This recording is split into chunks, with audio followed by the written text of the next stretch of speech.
The Gen Z remains a sought-after voting bloc for both political parties. They have been siding with President Trump. Political commentator Brilyn Hollyhand is calling on Republicans to legislate more, highlighting his generation wants more action and change. This as President Trump's big, beautiful bill makes its way through the Senate with less than 3 legislative weeks away from the self-imposed July 4th deadline. Joining me now is RNC Youth Advisory Council Chairman Brilyn Hollyhand. Brilyn, good to see you. Thanks very much for being here. What are you expecting to see out of this legislation? Tell me about your generation and what the priorities are here. Yeah, Maria, good morning. Happy Friday to you. We remember the Paul Ryan years. We remember those lofty promises back in the day.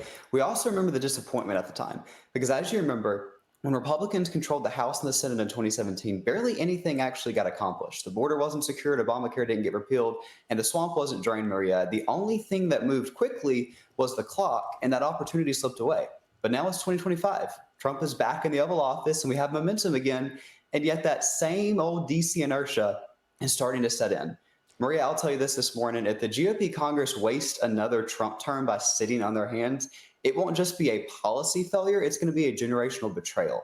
Because like you said, Gen Z is paying attention this time, and we didn't get these generation, my peers, off the sidelines and off the couch and go to the ballot box just to watch history repeat itself again. We're tired of politicians who are going to be show horses instead of workhorses, Maria. Yeah, it's interesting because many in your generation, they seem to be siding with President Trump, but not necessarily all Republicans. Yeah, you're right. And yeah. I specifically highlighted in this op-ed a specific story that kind of popped out to me the last few weeks is the president's trying to get Congress to pass these specific pieces of legislation to actually implement good things for Gen Z, like no taxes on tips, no taxes on overtime, things that affect Gen Z service workers. On my 12th birthday, I was up in D.C. filming some podcasts on the Capitol Hill, and I got invited to go to dinner with the United States Senator. And he leaned across the table from me and said, Brilyn, the first thing you're going to learn when you get into politics is that in this business, there are workhorses and show horses. And the show horses love to join a cable show and sit and be a pundit, but they don't actually do anything. They're what we call an armchair activist. The workhorse is the ones sitting in the committee, sitting and doing this work, and that's what we need. Well, former DNC Vice Chairman David Hogg will not be running for re-election. He was pressured by the membership to walk away. He saw pushback within his own party after saying they needed to appeal to younger men. He was willing to spend money to primary out failing Democrats. And I asked California Congressman Ro Khanna about it yesterday. Here's what he said. Watch. You've got the National Committee Vice Chair David Hogg saying he's not going to run for re-election after a majority of DNC members wanted a new vote. A new Quinnipiac University poll shows a majority of Democrat voters do not approve of their congressional leaders. As someone who does think about common sense and practicality when it comes to leadership, who do you think is the face of the 2025 Democrat Party right now?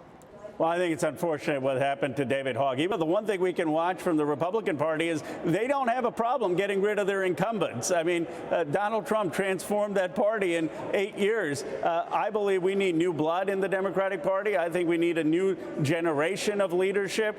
We have to have a vision for America and be on Team America, not divide the country in different places.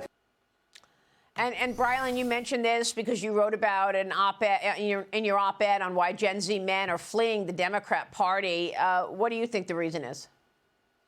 Yeah, I mean, any day the Democrat Party is in disarray is a good day for us. Their party has no leadership right now. Tim Walz and Pete Buttigieg are speaking at every local club that will let them, but combined, neither of them have enough masculinity to even open a pickle jar. So it's a beautiful thing to see. But I'll say that David Hogg was supposed to be the DNC's saving grace. He was supposed to be their secret weapon to win Gen Z, and they kicked him to the curb after 6 months because of DEI requirements that he didn't meet. So I don't think that's a good message to Gen Z, and that's exactly why Gen Z is fleeing the left. They said Gen Z men are lost. We're not lost. We're just left the left because they abandoned us. They called our masculinity toxic. They compared us to Nazis and Hitler Juniors and garbage.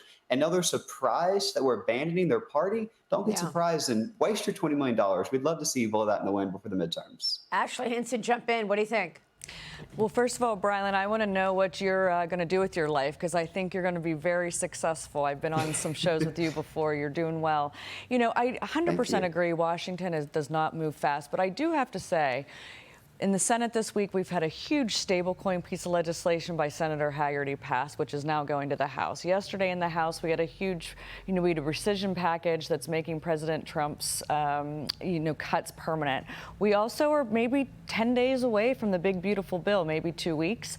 But it is, I know it seems slow in regards to normal everyday life, but it is going a little bit faster. But also what the president's been able to do with executive orders. I mean, it's something that's priceless that is happening in regards to changing the policy of the country. So I do agree, but let's give a little credit.